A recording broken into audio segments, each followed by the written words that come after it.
নমস্কার, চিন্তিতা দর্শন, আপনাদের সঙ্গে আমি শিবরাম সরকার। আজকে দুটো একেবারে টপ মোস্ট খবর শিক্ষক শিক্ষিকাদের জন্য এবং সমস্ত কর্মচারীদের জন্য। মহামান্য সুপ্রিম কোর্ট আজকে যে খবর এসছে সুপ্রিম কোর্ট সূত্রের, মূলত যে প্রমোশন বা পদোন্নতি একজন সরকারি কর্মচারীর যদি ঠিক ক্রাইটেরিয়া পূরণ করে তাহলে সেই প্রমোশন পাওয়ার তিনি অধিকারী। আর যদি তাকে সেই প্রমোশন না দেওয়া হয় সেটা মৌলিক অধিকার হরণের, মৌলিক অধিকার লঙ্ঘনের দায়ে পড়ে। অপরদিকে এ ক্যাটাগরি নিয়ে 2013 সালের স্কুল শিক্ষা দপ্তরের একটি নির্দেশিকা, সেই নির্দেশিকা থেকে একটি অনুচ্ছেদ ডিলিট করা হবে শীঘ্রই। 11 বছর আগের সেই বিজ্ঞপ্তির সংশোধনী বের হবে বলে খবর। অবশ্যই পুরো ভিডিওটি দেখুন আর দেখার পর আপনাদের মূল্যবান কমেন্ট করতে ভুলবেন না। আর সকলের সুবিধার জন্য অবশ্যই খবরটিকে শেয়ার করবেন। দেখতে থাকুন পুরো ভিডিওটি। যোগ্যতা থাকলে পদোন্নতি হওয়া জরুরি, গুরুত্বপূর্ণ রায়, ঐতিহাসিক রায় দেশের সর্বোচ্চ আদালত মহামান্য সুপ্রিম কোর্টের। কর্মচারীদের পদোন্নতি নিয়ে এরকমই একটি রায় সুপ্রিম কোর্ট দিয়েছে। সেই রায়ে বলা হয়েছে, কোনো অফিসে একজন কর্মচারী দীর্ঘদিন ধরে কর্মরত অবস্থায় থাকলে যদি তার যোগ্যতা থাকে তার পদোন্নতি হওয়াটা জরুরি। অবশ্যই সেই ব্যক্তি পদোন্নতির জন্য বিবেচিত হওয়ার অধিকারী। সুপ্রিম কোর্টের একটি রায়ে বলছে যে কর্মচারীর যোগ্যতার যে মাপকাঠিগুলো সেগুলো পূরণ করতে পারলে অবশ্যই পদোন্নতির জন্য উনি বিবেচিত হবেন। শুধু তাই নয়, এই রায়ে সুপ্রিম কোর্ট জানিয়েছে যে পদোন্নতি হওয়াটা তার মৌলিক অধিকারের মধ্যে পড়ে। সুপ্রিম কোর্টের বিচারপতি মাননীয়া হিমা কোহলি এবং আহসানুদ্দিন আমানুল্লাহর বেঞ্চ এই বিষয়েও একটি মামলা উঠেছিল।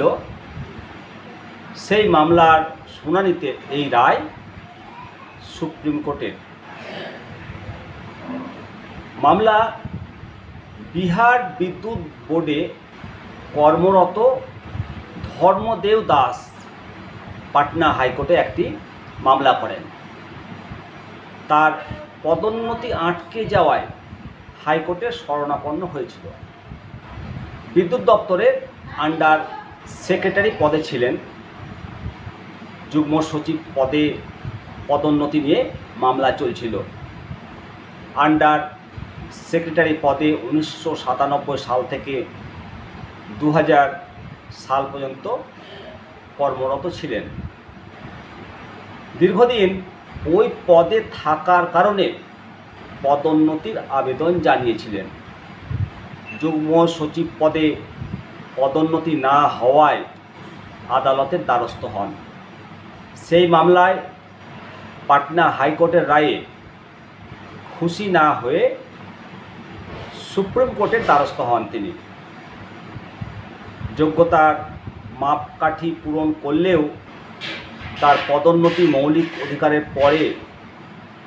অধিকারের মধ্যে পড়ে পদোন্নতি বলে সুপ্রিম কোর্টের ডিভিশন বেঞ্চ জানিয়েছেন যে যোগ্যতা সম্পন্ন কোনো ব্যক্তিকে নির্দিষ্ট সময়ের পরও পদোন্নতি না করলে তার অধিকার লঙ্ঘনের পর্যায়ে পড়ে। সুপ্রিম কোর্ট ডিভিশন বেঞ্চ যে দুই বিচারপতি হিমা কোহলি এবং আহসানুদ্দিন আমানুল্লাহর বেঞ্চ পরিষ্কার জানিয়ে দিয়েছে যে যোগ্যতা থাকা সত্ত্বেও যদি পদোন্নতি না পান তাহলে সেটা অধিকার মানে মৌলিক অধিকার লঙ্ঘনের শামিল। অপরদিকে প্রাথমিক শিক্ষকদের এ ক্যাটাগরি নিয়ে জটিলতা কাটলো, জট কাটলো।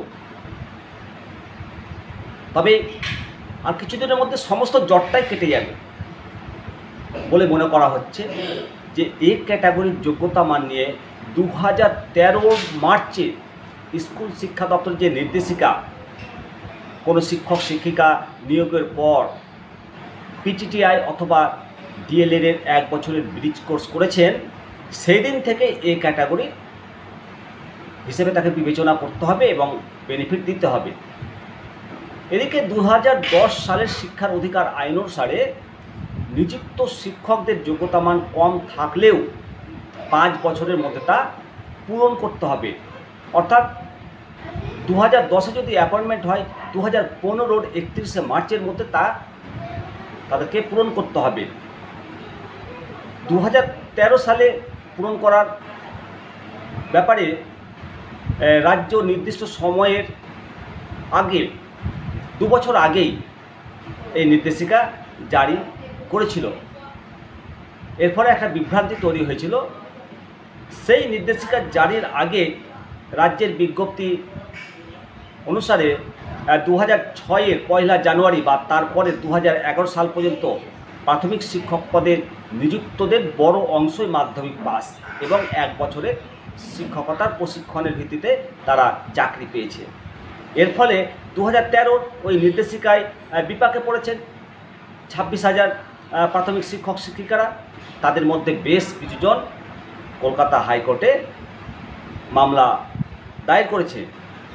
এই পরিস্থিতিতে ঠিক হয়েছে যে 2013 সালের যে স্কুল শিক্ষা দপ্তরের নির্দেশিকা, সেই নির্দেশিকা থেকে একটি প্যারা বা অনুচ্ছেদ ডিলিট করা হবে এবং শীঘ্রই 11 বছর আগের সেই বিজ্ঞপ্তি সংশোধনী বেরাবে বলেই খবর। অবশ্যই আপনারা মতামত দেবেন এবং দেখতে থাকুন নিয়মিত দর্শন। সকলে ভালো থাকুন, সুস্থ থাকুন।